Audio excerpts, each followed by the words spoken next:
Ecopetrol es la empresa más grande de Colombia y una de las principales fuentes de ingresos del Estado. En 2023 le giró a la nación lo equivalente al 4% del PIB y al 10% del presupuesto nacional por vía de impuestos, regalías y dividendos. El presidente Petro ha visto la empresa como un vehículo para avanzar en su estrategia de descarbonizar la economía y ha querido desligarla de los negocios de explotación de hidrocarburos. En su dirección puso a Ricardo Roa, gerente de su campaña presidencial y exgerente del Grupo de Energía de Bogotá cuando fue alcalde. Pero desde 2023, la empresa ha tenido un deterioro en indicadores clave de desempeño. Sus utilidades bajaron en un 46% en el segundo trimestre de 2025, comparado con el mismo periodo de 2024. Es una caída sostenida desde el segundo trimestre de 2022. Aunque estos resultados tienen que ver con la caída de $18 que tuvo el precio del barril de Brent, que pasó de 85 a $67 entre 2023 y 2025, la empresa ha tenido mejores resultados en el pasado con un precio del petróleo más bajo. El valor de la acción pasó de $17 en junio de 2022 a $10 en agosto de este año. Comparado con las acciones de otras estatales petroleras de la región, su rendimiento ha sido decreciente. También cayó drásticamente la perforación de pozos.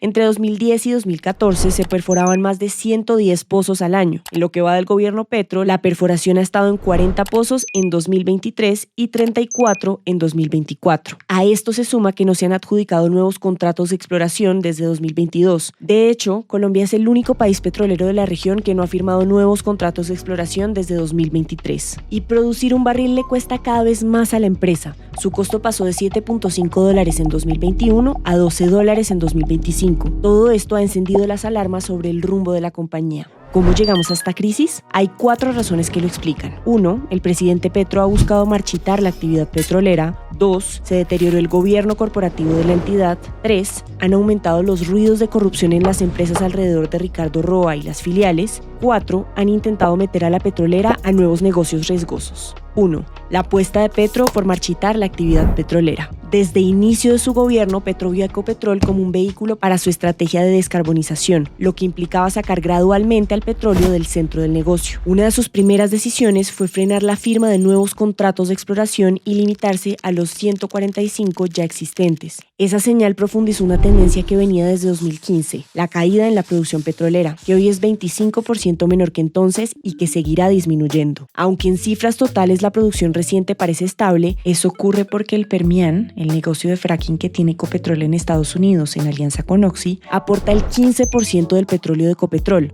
Sin ese aporte externo, la producción nacional está en su punto más bajo en 4 años. Y aún así, Petro quiere desmontar ese negocio, al que considera ambientalmente dañino y financieramente poco rentable. Ecopetrol no ha tomado una decisión, pero tampoco descartó vender, lo que genera incertidumbre y tensiones internas, incluyendo amenazas de protestas del sindicato Uso, pues si se bloqueara serían casi 100.000 barriles menos producidos diariamente. Esto es alrededor de 1.3 billones de pesos al año de ganancias, según el experto de la Universidad de los Andes, Sergio Cabrales. 2. El deterioro del gobierno corporativo. Otro factor clave ha sido el progresivo debilitamiento de los contrapesos internos en Ecopetrol. Con la llegada de Roa, la junta directiva fue cambiando su composición hasta quedar dominada por perfiles cercanos al presidente Petro y sin conocimiento en el sector. Cuando Ricardo Roa llegó a la presidencia de la petrolera, Ecopetrol tenía una junta directiva, el máximo órgano decisorio de las empresas, compuesto por 9 miembros, que venía de trayectorias laborales muy diferentes. Pero en abril de 2024, la Asamblea de Accionistas, con mayoría del gobierno, eligió 5 nuevos miembros para la Junta.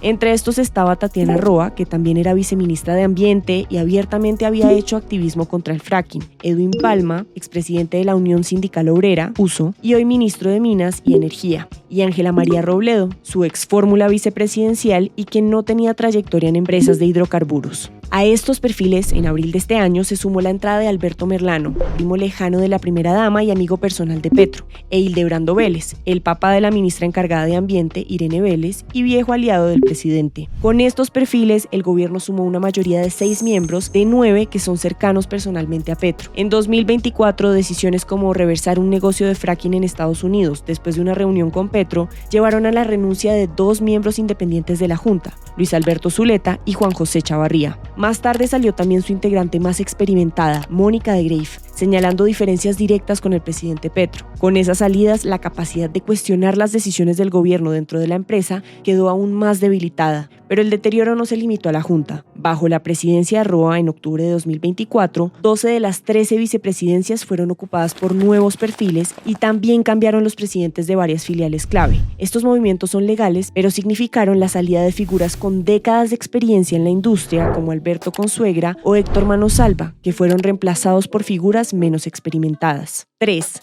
Los ruidos de corrupción. A la fragilidad institucional se suman escándalos de corrupción que han salpicado tanto a Roa como a distintas filiales del grupo. Roa llegó a Ecopetrol con investigaciones por presunto financiamiento ilegal y ocultamiento de gastos de la campaña presidencial de Petro. Y en noviembre de 2025, el CNE sancionó la campaña y determinó que la campaña sí se voló los topes de gastos y sancionó económicamente a Roa. Ya en el cargo, su nombre y el de su pareja, Julián Caicedo, aparecieron en audios y documentos sobre eventuales pagos de favores políticos desde Cenit, la filial más rentable de Ecopetrol. También surgió su vínculo con un negocio de regasificación que favorecía a un viejo amigo suyo, Juan Guillermo Mancera, relacionado además con la venta de un apartamento que Roa compró a un precio cuestionado y por el cual ha sido llamado a indagatoria de la Fiscalía. Un informe de la consultora Control Risk, solicitado por la Junta en 2024, advirtió sobre riesgos altos y muy altos asociados a los procesos judiciales y posibles conflictos de interés del presidente de la empresa. Esto reforzó la percepción de que la gobernanza interna estaba bajo presión. Las filiales tampoco han estado libres de polémica. En Ocensa se denunció un proceso de contratación por más de 400.000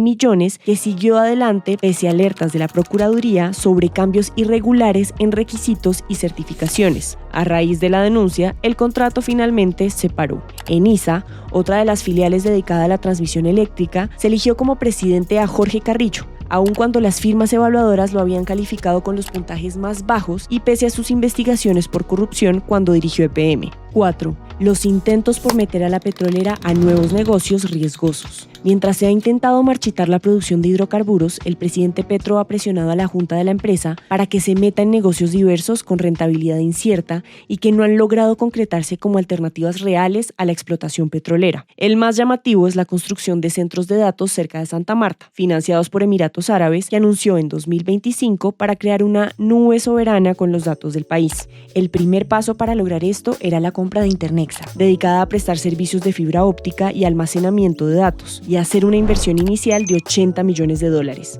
Pero el negocio no se ha concretado y es improbable que arranque antes de terminar el gobierno. Otro proyecto promovido desde la Casa de Nariño es la compra total de Monómeros, una empresa venezolana de fertilizantes que acumula pérdidas y requiere autorización de la OFAC, la Oficina de Control de Activos Extranjeros estadounidense, para cualquier transacción por las sanciones que ese país tiene contra el régimen de Maduro, algo que no parece fácil de lograr en la situación geopolítica actual. Y aunque la idea es atractiva para la narrativa agrícola del gobierno, implica riesgos financieros y regulatorios altos. A esto se suman compras de proyectos eólicos y solares que compañías externas habían abandonado por retrasos y problemas comunitarios, como Windpeshi en La Guajira, que era de Enel, o los proyectos solares de Statkraft. Aunque estos negocios pueden diversificar la matriz energética, aún está lejos de reemplazar los ingresos de petróleo, lo que deja a Ecopetrol con inversiones inciertas en un momento de caída de sus indicadores principales. ¿Qué le queda al próximo presidente? El próximo gobierno heredará una estatal petrolera con muchos frentes críticos y tendrá que tomar decisiones para determinar si conduce a la empresa a explorar nuevos yacimientos de petróleo y gas